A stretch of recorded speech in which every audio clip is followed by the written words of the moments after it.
Hi friends, আসসালামু আলাইকুম। মনিরাস কুকিংয়ে আপনাদের সবাইকে স্বাগতম। আশা করছি আপনারা সবাই ভালো আছেন। আজ আমি আপনাদেরকে তৈরি করে দেখাবো ঘরে থাকা অল্প কিছু উপকরণ দিয়ে খুবই মজাদার রাজকীয় স্বাদের চিকেন রেজালা। এবং এই রেজালাটা এতই মজার হয়ে থাকে সেটা আপনারা একবার তৈরি না করলে বুঝতেই পারবেন না। তাহলে আর বেশি দেরি না করে ভিডিওটি স্টার্ট করা যাক।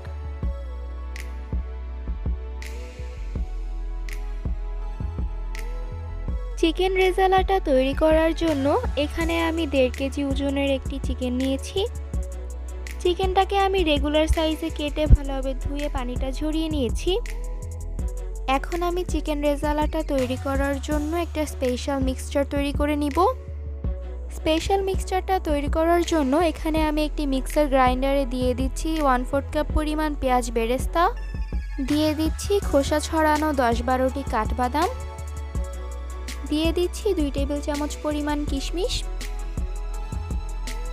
দিয়ে দিচ্ছি 1/2 কাপ পরিমাণ টক দই। এখন আমি সবগুলো উপকরণ ভালোভাবে ব্লেন্ড করে নিব।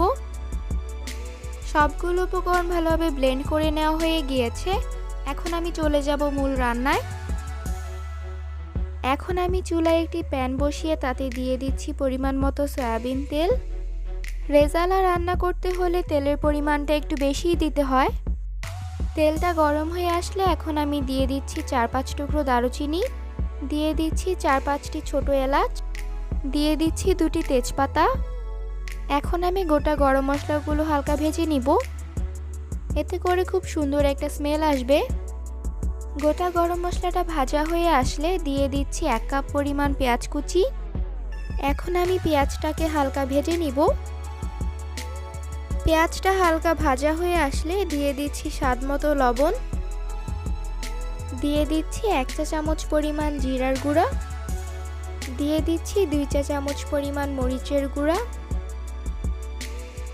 দিয়ে দিচ্ছি 1 চা চামচ পরিমাণ রসুন বাটা ও 1 চা চামচ পরিমাণ আদা বাটা।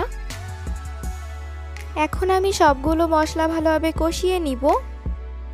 মশলাটা যত কষাবেন রেজালাটা ততই মজা হবে। মশলাটা ভালোভাবে কষানো হয়ে গেলে এখন আমি দিয়ে দিব কেটে রাখা চিকেনগুলো। এখন আমি চিকেনটাকে মশলার সাথে ভালোভাবে কষিয়ে নিব।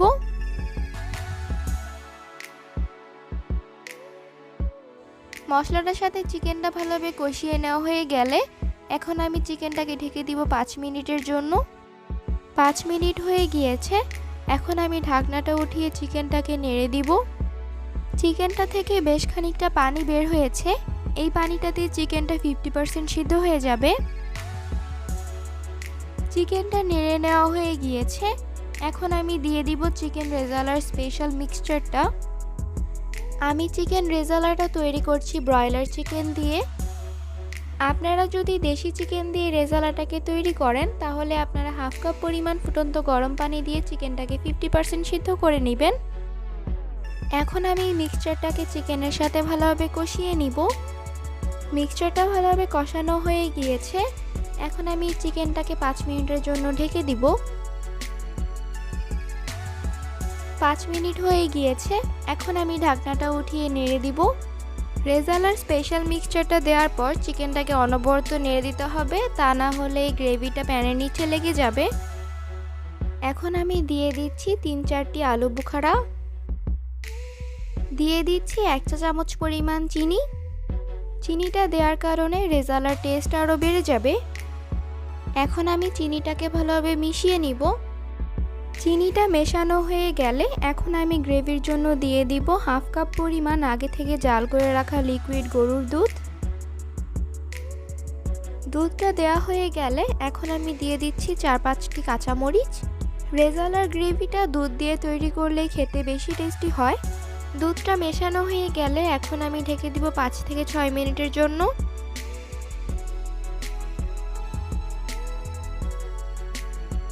5 মিনিট হয়ে গিয়েছে। এখন আমি ঢাকনাটা উঠিয়ে নেড়ে দিব।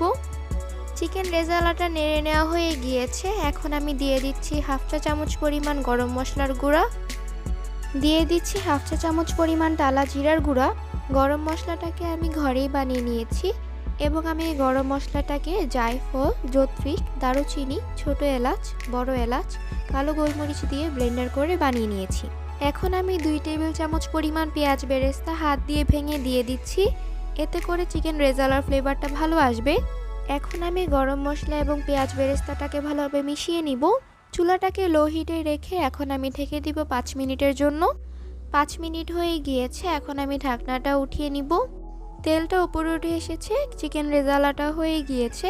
আমি আপনাদেরকে দেখিয়ে দিচ্ছি।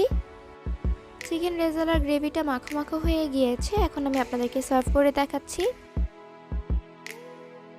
আপনারা দেখতে পাচ্ছেন বাসায় থাকা অল্প কিছু উপকরণ দিয়ে খুবই সহজে মজাদার চিকেন রেজালাটা হয়ে গিয়েছে। আপনারা চাইলে এই চিকেন রেজালাটা গরম ভাত, পোলাও, পরোটা কিংবা রুটির সাথে সার্ভ করতে পারেন, খুবই ভালো লাগবে। এই চিকেন রেজালাটাকে কিছু পেঁয়াজ বেরেস্তা দিয়ে সার্ভ করে নেবেন। আপনারা আমার এই রেসিপিটি বাসায় ট্রাই করে দেখবেন। আশা করছি আপনাদের কাছে আমার আজকে এই রেসিপিটা ভালো লেগেছে। ভালো লাগলে আমার ভিডিওটিতে একটি লাইক দিবেন এবং আমার এই ভিডিওটি আপনার ফ্যামিলি এবং ফ্রেন্ডসদের সাথে শেয়ার করবেন। আমার চ্যানেলটি সাবস্ক্রাইব করে পাশেই থাকবেন। আজকের মতো তাহলে এখানেই বিদায় নিচ্ছি। সবাই ভালো থাকবেন।